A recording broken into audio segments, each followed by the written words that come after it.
People have talked ad nauseum about how to navigate what's next. We hope that we have a different take on that around adaptability and what are the skill sets that you actually need to remain adaptable in this ever-changing world. So, what we understand, and you have probably experienced, is that, and I always screw up how I say this, so forgive me, but the world is changing as fast as it ever has and as slow as it ever will. So keep that in mind and think about that, that the world, the pace of change is just increasing exponentially, and the amount of external things happening in the world, in our environment, in our community is increasing dramatically. So today we're going to talk not just about how to your careers, but what are the adaptability skills you need in order to kind of maintain kind of your 2 feet on the ground while you're going through this crazy world. So before we start, we're just going to show a little video, which I think is just a lovely way in a shot glass of talking about what happens sometimes when we face unexpected change.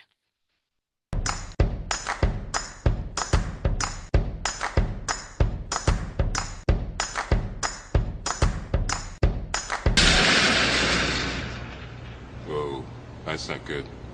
Oh, I don't need this. I'm already late. Somebody will come. Anybody out there? Do you have a phone? No. Sorry. Somebody! Hello? There are two people stuck on an escalator and we need help. Now, would somebody please do something?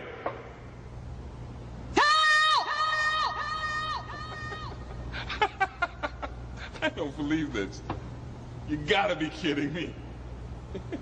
I'm gonna cry. Well, there's not enough left to do, is there?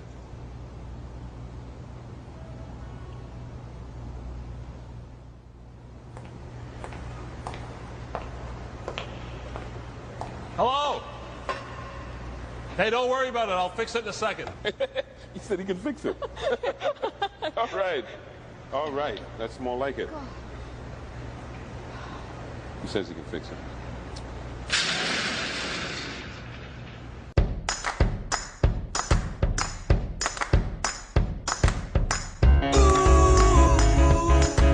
Walking down the sidewalk, kicking my feet as I'm moving to the music. Step to the beat. I woke up today, canceled all my plans, and I stepped right outside with my guitar in my hands, and the notes became loud as the sound caressed the air, and I kicked it up a notch as I strolled without a care, 'cause I'm going down the road to a brand new So place. everybody giggles at that video, right? Because they're like, why don't you just walk off the escalator? And I think the challenge when unexpected things happen to us is we get alligator brain. So what happens is we get anxious or worried or concerned to the point where we just become almost paralyzed and we can't move. So like it is important as we work to navigate change that we develop the skill sets. So when we get stuck in an escalator, that alligator brain doesn't take over and we're able just to keep going. So today, I hope that we can share some of our wisdom, experience, and science on how we can continue to navigate change. So let's take a minute. We'll introduce ourselves real quick. So Liz, do you want to go first? Absolutely. Thank you so much, Johanna. My name is Liz Zishner-Kamens. I spent 25 years working primarily in the housing finance industry. I got my undergrad from Johns Hopkins University. I graduated from college in 1998. And the reason I'm sharing that date is because it indicates how long I've known Johanna for. So since 1994. So you guys can do the math and figure out how old we are. But I served in a variety of different roles, mainly at Fannie Mae in terms of doing consulting work. I worked in business operations, finance, technology. I was the chief of staff to the head of capital markets and CFO. And I also spent about 18 months working at the Treasury Department as a consultant during the Troubled Asset Recovery Plan. And so in this next phase of my career, for the last 18 months, I've pivoted using all the skills and experiences I've built over this 25-year career and created a consultancy that I'm the sole proprietor of, in addition to my joint venture with Johanna. And so I'm so excited to be here today to talk to all of you share our stories of our pivots, and then talk about some of the psychology behind how do you think strategically about pivoting, and then some of the real tactical examples of things that have helped us. So thank you so much for having us.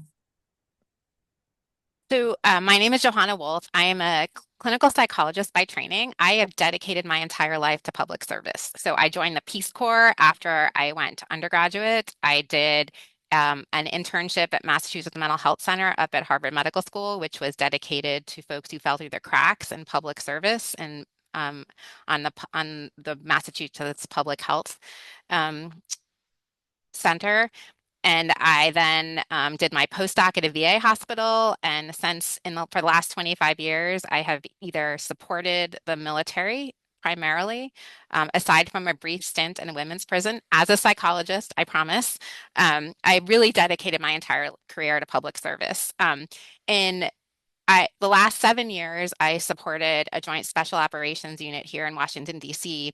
And in spring of 24, while I was actually deployed overseas in a war zone, I learned that the unit that I was working for was going to be transitioning. And my employment on my position was no longer going to be necessary. So I held on for quite a bit. For those of you who are tracking the public loan forgiveness, I held on quite a bit in order to get my public loans forgiven. And once they were forgiven, I like to call my departure from the Department of the Army my conscious uncoupling. And so I consciously uncoupled from the Department of the Army in January and have been out on my own as an entrepreneur since that time as an executive coach and consulting psychologist. What is a consulting psychologist? A consulting psychologist is a psychologist that takes their expertise in human behavior and science and all things psychology and apply them to help individuals, teams, and organizations maximize performance. So that is what I've been doing. And I feel for and have really, because I've dedicated my entire year to public service, I'm excited to be here and hopefully give back to the community a little bit. Um, so when I hope Hey, that, Johanna, before yeah, you jump into the next slide, yeah. I forgot to share something, which is that I was unconsciously uncoupled from my role. And so I did not have the benefit of like any kind of heads up that it was coming.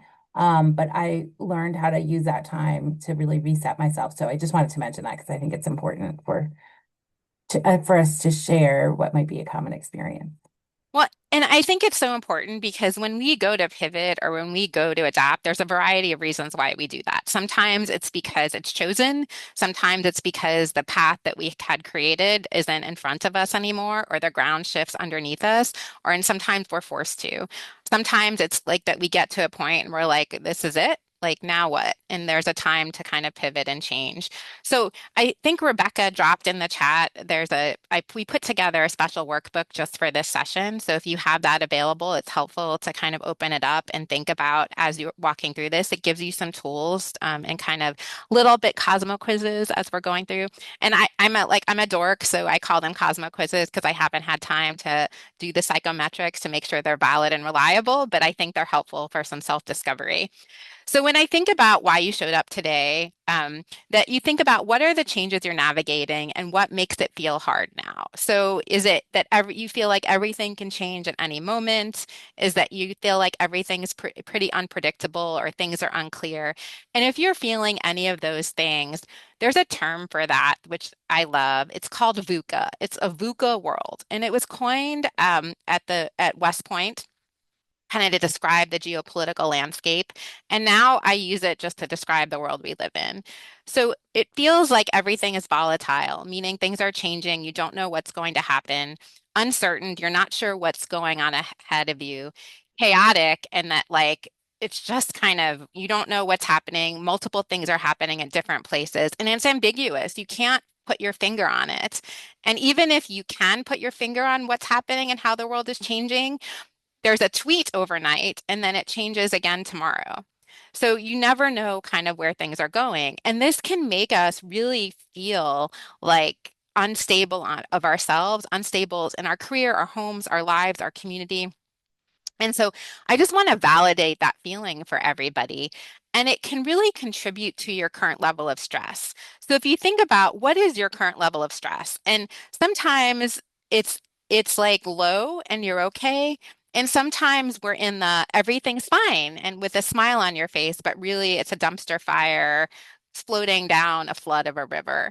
And so I think it's important to understand that your current level of stress really impacts how you respond to change. And so I know you've talked about resilience, but I want to just talk about the Yerkes-Dodson law for 1 second with like what is the ideal amount of stress? So I know I just said that stress can really cause us to get alligator brain. It can cause us to kind of not respond to change in a meaningful way. But there is an actual optimal level of stress right there in the middle. And that's where we grow and that's where we learn. And we call it eustress. It's eustress. So it's eustress. And so what happens is if we're able to kind of thread the needle and stay in that zone, that helps us to move forward and helps us to kind of keep going. If we get too much stress, we can kind of have fear or anxiety or panic and we get that alligator brain. I use the example of my teenage son where he's trying to study for a test or he's going to take the SATs or ACTs in the fall. And if he had too much stress about that, he is just going to be so paralyzed, he's not going to be able to study, right? If you don't have enough stress, either you're bored or you're unconcerned, or you're not going to study. So there is an ideal amount of stress right there in the middle where you have growth and learning, where you're encouraged to study, but it's not so overwhelming that you get that alligator brain and can't move off the escalator. So we're going to talk a little bit about a model of adaptability. This is an assessment that we use in our coaching cohort and that I've used in teams in the past, where we talk about what are the things you need to have to remain adaptable. And the first one is they identified 5 abilities that are grounded in kind of peer-reviewed science. And we're going to go over all these 5 abilities one by one. So that's the focus of our session today. But I do want to mention the two other sections, so the character and the environment.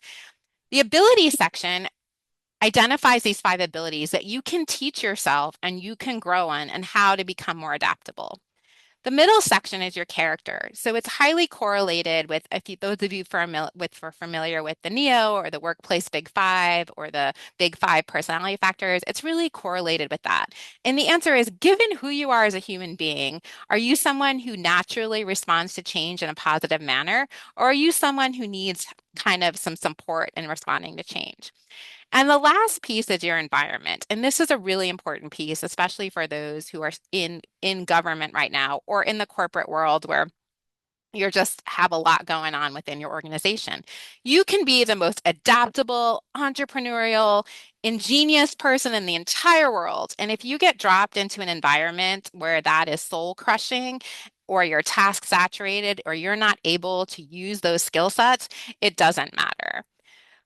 The things that we can change in here today are really talking about those 5 abilities. So that's what we're going to focus on today. So you have a little Cosmo quiz on the bottom of page 1, which is your adaptability self-assessment, and it talks about the 5 abilities. It talks about a little bit of the definition of those, and then it gives you an opportunity to rate yourself from 1 to 5 as we kind of go through it. So if you want to take a minute to do that, I'm going to just keep talking. Because we have a lot to get through today. So the first one we're going to talk to you is about grit. Grit is the ability to stay the course, to follow through when approaching important goals. And what we find with a lot of high achieving folks is you are really good and have high amount of grit. You can white knuckle it through anything.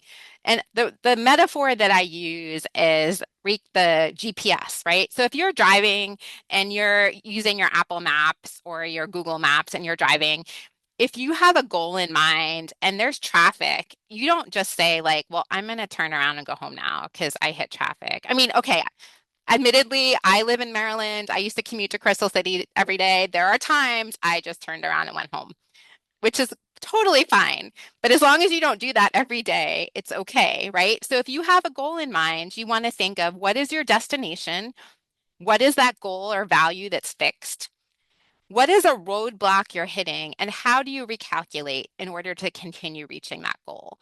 And you have a little opportunity to kind of think through that on your worksheet on page 2. But I think it's important that as we kind of white knuckle and get through things, that you take time to really understand what are the roadblocks you have to get around and how do you do that. The next one is mindset. So if you look at mindset, I call that what are the things that what is your inner critic? What is the thing you're not able to do? So one of the things that a lot of people struggle with right now is AI. So it might be that I am not able to learn AI. For me, I grew up in a household where being an entrepreneur was labeled as just being another word for unemployed. So I had to get over my mindset and I am not able to be an entrepreneur. I am not able to learn AI. There are lots of things that we have our inner critic that our mind lights up and tells us that we're not able to do something. And what we're able to do by adding yet to the end of that is we're able to change our mindset. So if you think of the thing you just wrote down, I am not able to do X, Y, Z. I am not able to be an entrepreneur yet. I am not able to use AI effectively yet. What it does is it changes your mindset and it changes how you think about change and how you think about what you can or can't do going forward. So there's a little opportunity on that. The next ability is mental flexibility. And I want to talk about that a little bit. And this is kind of my psychology brain that's going to bring you this lesson. But I don't know if anybody wants to just kind of put a thumbs up in the chat, or is anybody in this room, especially if you live in the DC area, have road rage, right? Does anybody have road rage, just like get super anxious, worried? Maybe you beep at someone. Maybe, I don't know if anyone has ever given someone the finger or honked at someone or get really irritated, right? So when an external event occurs, we have an emotion, and that emotion causes us to have a behavior, and then there's a consequence. So someone cuts you off in traffic, you get super angry. And maybe it's like a $200,000 Bentley, and then you just assume they're an entitled jerk and you get super upset. And then you might beep a horn, or you might tailgate them, or you might follow them, or like it just escalates. Well, or you might give them the finger. And then after that incident occurs, you may be stressed the entire time, the rest of your commute to work because of that. So but the action did not intentionally cause you to be anxious or worried. The action of the other person did not cause you to give them the finger. The action of the other person triggered an emotion, which then caused a reaction and then caused a consequence.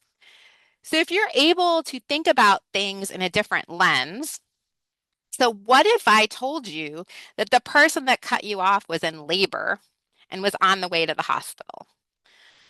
Better yet, I saw a comedian once who said, she said, she's much funnier than I am, so forgive me for the delivery of this. But she said, I have really bad road rage. And then one day I just imagined that the person cut me off really had to go potty. And they had already went potty in their pants and there was mess and it was terrible and they were just trying to get home. And then she's like, and then I just laughed the whole time. And maybe you don't laugh, but maybe you feel sorry for them. So the precipitating event was the person cut you off. The emotion at that point, when you're able to see through the lens of they had an accident or they're in labor, your reaction then is very different. And then you don't have the same lingering consequence. So the idea is the event does not cause your emotion. It's what lens through which you look at that event that causes the emotion. So it's the lens through which you see things causes that. So one of the biggest skill sets and able to remaining adaptable is being able to have a lens that's helpful in interpreting an event in a different way. That is not to say that there aren't jerks out there who cut you off in Bentleys and they're not jerks. But it is to say that you have a choice in how the lens through which you look at that event and how you interpret it and the impact it has on you. And I've been teaching the this for a very long time over the years, and I still have people 15, 20 years ago who will text me and be like, "Hey doc, I just wanted you to know that like I thought of that comedian you talked about with the poop, and now I didn't have road rage today." So I think it's like a helpful thing to think about, not just with road rage, with any event that occurs. If you're able to like take a moment and really look through things at a different lens, ultimately what that is mental flexibility. And mental flexibility is the ability to accept and appreciate like how competing demands on problems and how you might be able to see things differently.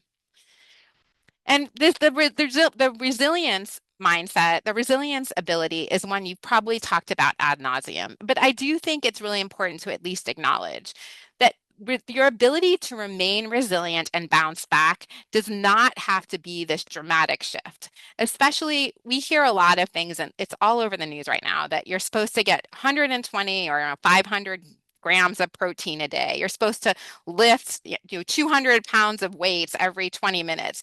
Don't get your heart rate up too high because that's really bad and that increases your cortisol. And you need to sleep for 8 hours a night. So all these things pile up, and there's no way we can do all of the things all of the time. So being resilient sometimes is just paying attention to the little things that we need to do to take care of ourselves. Because if we're not able to do that, when we get stuck on that escalator like we do in the beginning, we are more likely to get that alligator brain. It just becomes challenging. So one of the couple of the things that we talk about, about exercise, about eating right, about sleep, also just drinking water. So one of the things, if you're feeling dehydrated, that actually really impacts your ability to think clearly. And when we can't think clearly, we are not able to respond to change in a positive way. How many of you have not gotten a good night's sleep or not done well, and in the morning you're already in a crappy mood, right? And so if you're already wake up, you have a bad dream, your kids were up in the middle of the night, your dog barfed, and you had to clean it up at 2 in the morning, or whatever it is. Like when you don't sleep well, you don't eat well, when you don't take care of yourself, you just are not capable of responding to change in a positive way. And my biggest thing is I talk about people like, oh, am I allowed to drink alcohol? I was like, I am not going to judge about anyone drinking alcohol. But what I will share with you is that when you drink alcohol at night, that impacts your sleep cycle. And so someone's like, oh, so what should I do? Day drink? And I'm like, I'm not going to tell you to day drink, but I will say if you day drink, then that does not impact your sleep in the same way. And as long as you stay hydrated, you're doing fine. But what I will share with you is that resilience and the ability to bounce back comes from maintaining those things, maintaining your sleep, your nutrition, your exercise, your brain health. All these things become important because as we have this VUCA world, and if you're able to do these things in a meaningful way, in a consistent way, you're going to be able to step off the escalator and not feel stuck on it. The last piece is a piece that's kind of new to a lot of people, so I want to take a minute to talk about it. The last ability is the ability to unlearn. So that's that skill to unlearn and intentionally let go of previous knowledge and be able to reassess based on new and old data what you need to keep. So I gave the example before of I am not yet an entrepreneur. And what I will share with you is there was a belief growing up that was instilled in me that entrepreneurs were just another word for someone who is unemployed. And if you're not working a straight 9 to 5 job with a good pension, you're not really employed and you're a disgrace. Or you could be a doctor or a lawyer. Those are the choices, right? So I had to unlearn that and let go of that. So I use this analogy when I talk about unlearning. I use the analogy of like getting ready to donate stuff from my house. So when you go through and you're trying to figure out what you want to donate from your house, you go through and maybe you Marie Kondo it, right? And figure out what brings you joy and what you want to keep. But there's some method you use to figure out what you want to keep.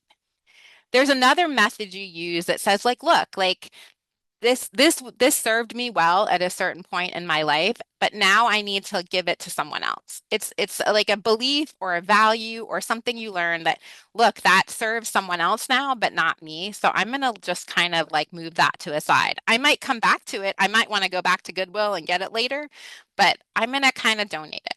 And then there are things that you just need to let go of, like that don't serve you anymore. So for me, it was the being an entrepreneur just means that you're unemployed. I just had to absolutely let go of that. So there are different things we have to learn. Liz, you had some good examples of unlearning. Yeah, I mean, I was just going to jump in and say, so this framework, the AQAI, is something that Johanna's been using for a long time with teams.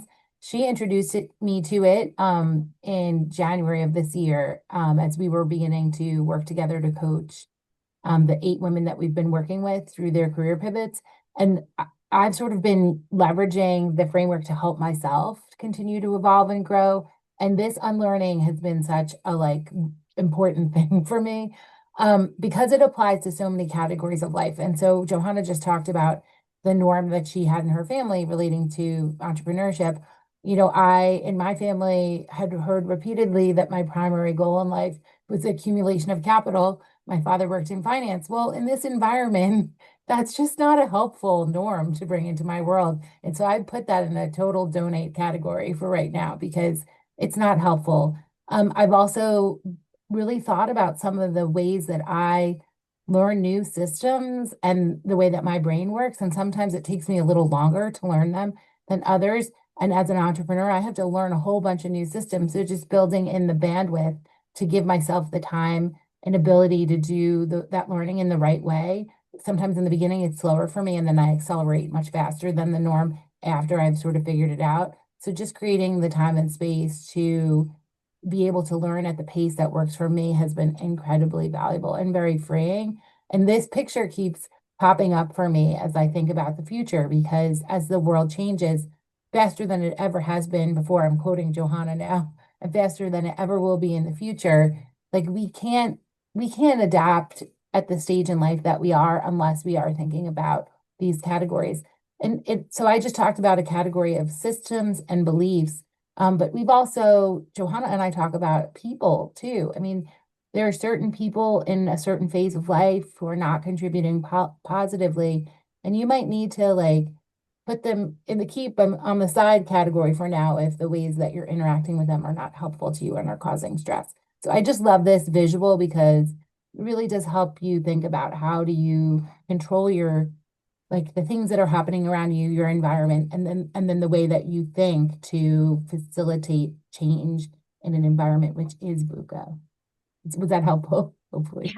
And I think this particularly is important as you think about AI or how you leverage AI to work through your current work environment, your future work environment, also with your children, and how like I have had to unlearn a lot of things with my kids as they grow up, and that the values and the systems that I had when I was growing up, I've had to really examine like what are the ones I want to keep? What are my actual values? What are the things that are important to me versus what did I kind of take with me from my last job, from my last career, from my growing up or my family?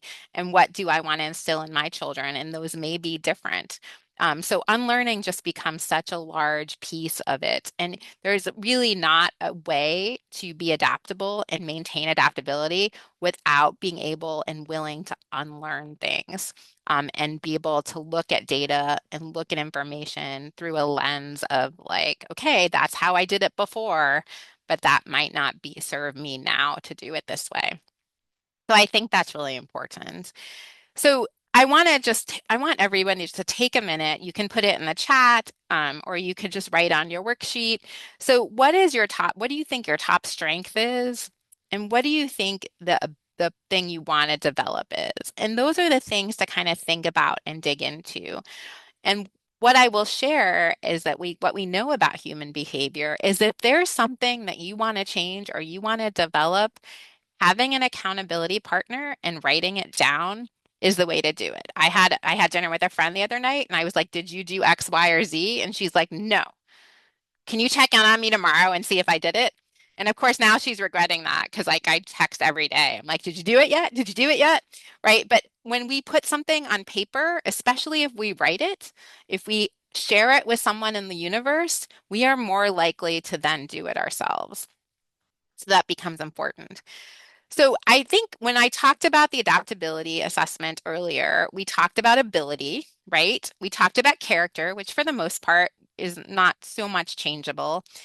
And then we talk about the environment. And there's parts of your environment in your workplace or in your world that you can control, and there are things you can't control. So today, Liz is going to take a minute, well, more than a minute, but to talk about the missing piece of what you can build around you in your environment, and that is your personal board of directors. Thank you, Johanna. Like, I love this topic so much because actually, if you worked at a large company, the picture of the boardroom is a little scary because generally, when you get called to the boardroom, you're getting grilled on some topic that's highly controversial and kind of chaotic.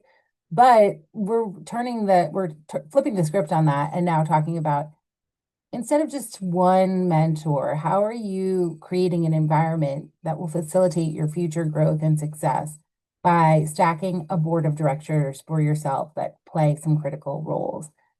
So if you will, I'm just going to walk through these roles. And Johanna and I really developed this framework after discussing career pivoting with a bunch of audiences and understanding that as folks design a life that really works for them in the future and brings them joy and professional success, it really is a bunch of people that you're going to have in your corner that are helping you. And after I go through what each one of these roles is, we'll talk a little bit about strategies for kind of feeding and watering these relationships so they continue to grow and be beneficial to aid. So the first category of personal board of directors is the sponsor. So this is a senior leader who actively advocates for you in rooms you haven't entered yet. So this is really different from a mentor who uses their own capital on your behalf.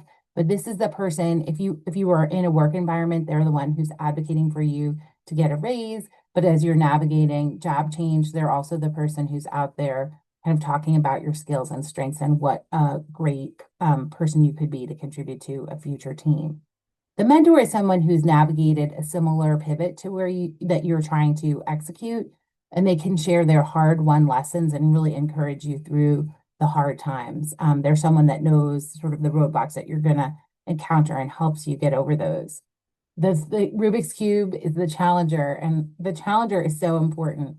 So this is, you intentionally find someone in your network who you trust and value, that you know who's going to push back on you, ask the really hard questions, and keep you honest. I think without that person, you can't really have confidence that the way that you're planning to pivot is a sound and executable pivot because you haven't sort of thought about some of those things that might come out of left field and be difficult to navigate. And that incorporating solutions to those things is a really important part of the plan.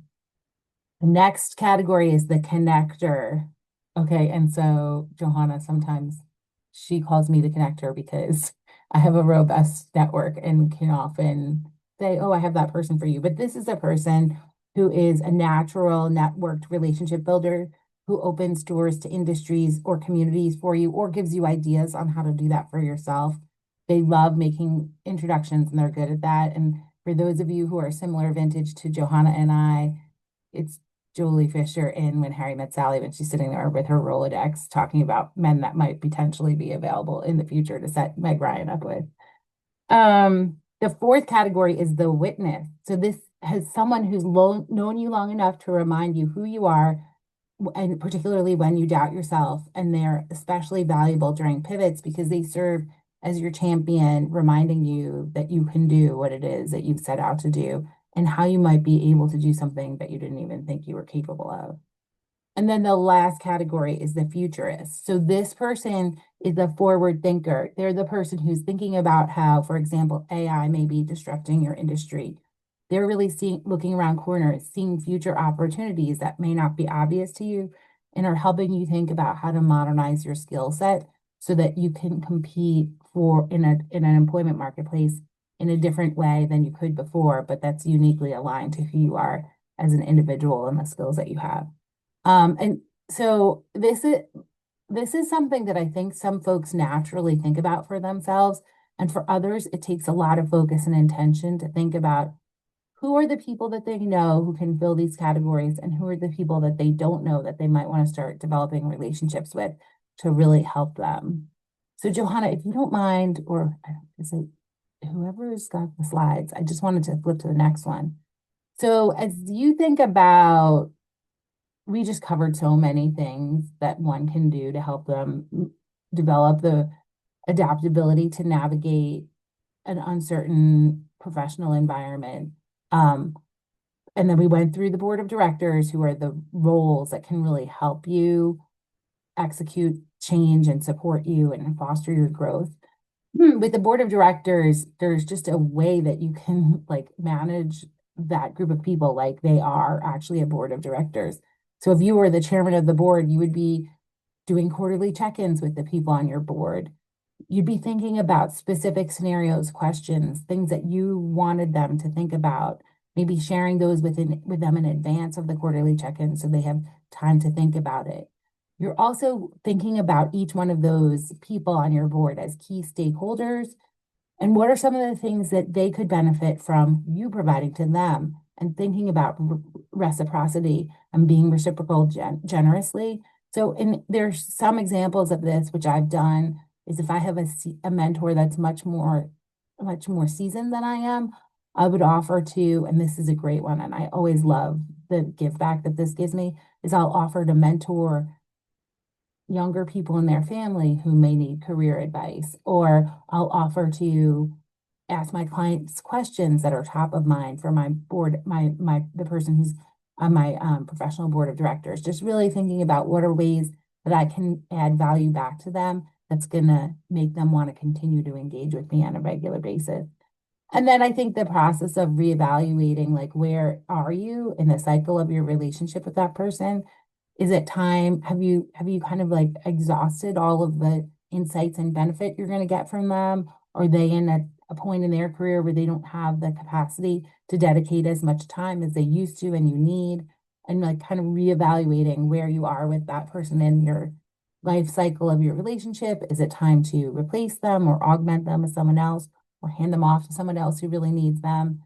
So I just have found in my professional career, like thinking about your influencers and the people who are supporting you in this framework and then being very intentional about how you're feeding and watering those relationships can help expedite things tremendously and then land you ultimately in a place where you have a much greater chance for success because all of these people who know you from different angles are helping you and are invested in your future. And it also makes you feel like you're not alone, which is fantastic.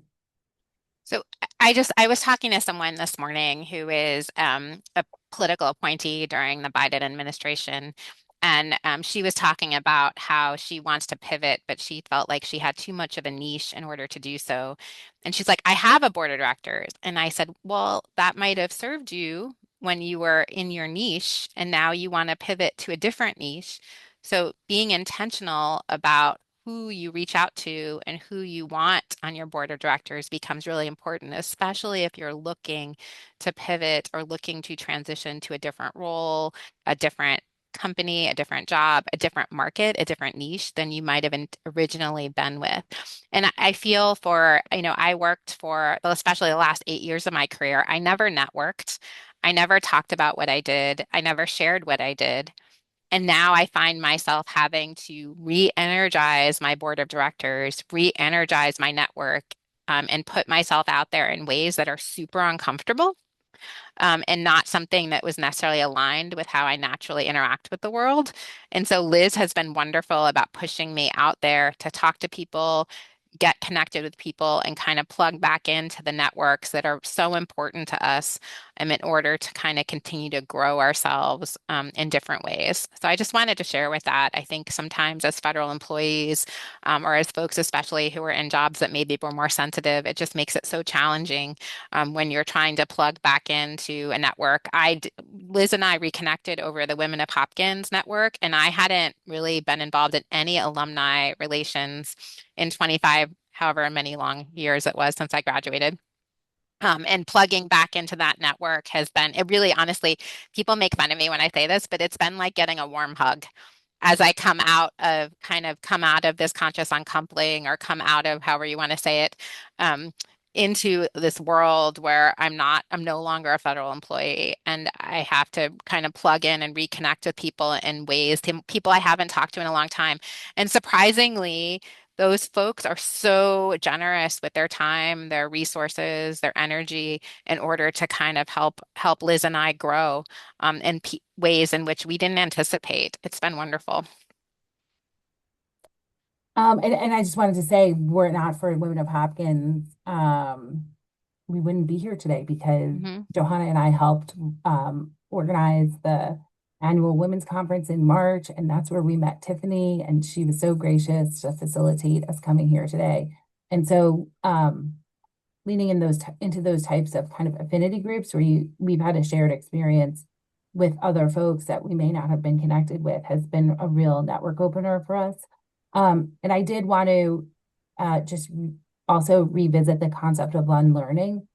So one of the things that I've been really surprised about as I've been like building my professional board of directors for this phase of my work life is that I've really reconnected with some people that were sort of surprising to me in terms of people I'd worked with in the past who I didn't find to be particularly supportive in my professional environment, who were extraordinarily helpful to me in this pivot. And then also being really open-minded. So, I hear people say really negative things about LinkedIn. Not to say that some of my favorite friendships over the last year have come from people who reached out to me cold on LinkedIn. And so just being open-minded about I've been able to leverage like my thoughts around unlearning in terms of being open-minded about who we engage with. Okay, so the Women of Hopkins is a organization that exists in sorry, I'm responding to a question in the chat. It's an organization that is in existence in most of the major metropolitan areas in the US. And it's an organization, so there's one in New York, DC, Boston, and San Francisco, I believe, or LA. And so basically it's a group where a woman that graduated from any one of the schools, undergraduate or graduate, works for the university or the medical system. And there's usually a volunteer that spearheads programming designed around the needs of the women in that locality. So you are able to come as a friend of, yes, their events are open to guests. Oh, yeah, so Tiffany's saying so you were able to attend as a guest if you did not go to the school and there's programming that's interesting to you. So you can find out about, we don't have anything planned over the summer, but we'll have some activities happening in the fall. But also, yes, let's connect. We would love that. That would be great. Yes. Anyway, so Johanna and I will drop, just so I will drop our LinkedIn profiles in the chat here in the event that you would like to get in touch with us or you have an interest in participating in or attending Women of Hopkins events. We'd be happy to help there. And so just to wrap up, on the last page of your worksheet, there is kind of a 7-day commitment to thriving and an action plan where you can fill that out. And remember, like we talked about earlier, if you're able to write things down and even snapshot it and share it with someone, you're more likely to follow through with it. And the last thing we like to do during all of our sessions is really ask people, like, what is your commitment? What is your one commitment for action that comes out of this? So you can put it in the chat, you can write it down. But if you're able to talk about one thing that you think you would do differently or one thing you learned from today, I think you're able to then put that, it kind of helps us like learn it, put it in our brain and keep it with us instead of letting it go as we go through. Um, and the last thing is if you want to stay in touch with us, I'm hoping this QR code works. QR codes are notorious for being wonky, but this QR code will get you on our newsletter where Liz and I share. We actually do share any of the Women of Hopkins events that are coming up. We share that through our newsletter in addition to some of the work that Liz and I do together. So one of the things that we've done together is we have a a 6-month women's cohort for mid to late career women who are looking to pivot. So there's information in there about that, how to get in touch with us, and kind of other things that you can learn. We try not to spam you with anything like that, but every month or so, we try to send out new resources to everybody or new things that are available. Not just women, everybody. The specific cohort is for women, but if we are getting a waiting list together for men too who are interested. So that's kind of what we have to say today. We thank everybody for listening and being so attentive to us.